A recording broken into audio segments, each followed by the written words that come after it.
President Joe Biden's recent pardon of his son Hunter has sparked a debate about whom the president should potentially pardon and for what reasons. That debate is taking place among top White House aides, sources say, who are discussing whether preemptive pardons should be considered before Donald Trump takes office. President-elect Trump talked a lot about retribution as a candidate.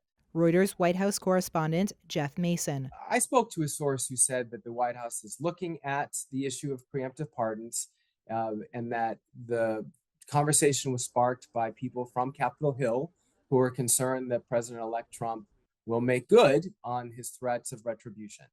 And so that has led to this discussion, which is being spearheaded by the White House Counsel at Siskel, with participation as well by Chief of Staff Jeff Zients. They are looking in particular at discussing whether to issue these pardons for people who were involved in the Trump impeachment proceedings when Trump was still in office, and against those who, or for those rather, who participated in the January 6th Select Committee. So some of the names that we know that are in that bucket would include incoming Senator Adam Schiff, although he is the one who has said he does not want a preemptive pardon, Liz Cheney, Adam Kinzinger. Trump's pick for FBI Director Kash Patel has also vowed retribution against critics of the president-elect.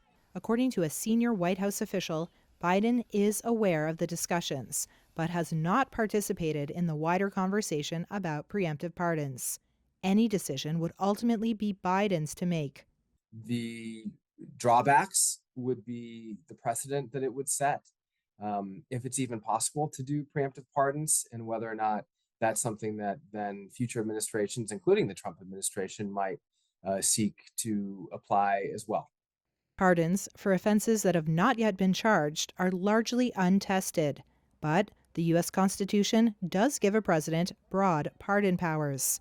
It's normally something that the president uses to handle cases where someone has had perhaps a sentence that the president believes is too harsh, has served his or her time already, perhaps was a nonviolent criminal. Those are things that, I should add, are also a separate bucket of pardons that President Biden and his team will be looking at as well.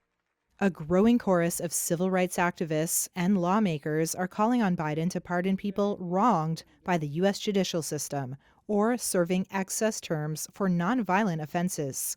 Here's top Democrat Hakeem Jeffries.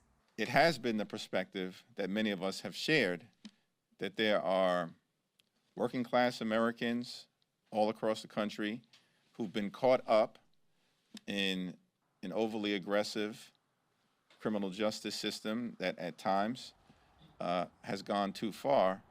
The Biden administration is considering additional pardons moving forward.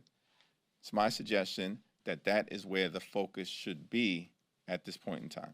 A broader pardon would not be unprecedented. A year ago, Biden pardoned thousands of people with federal marijuana charges.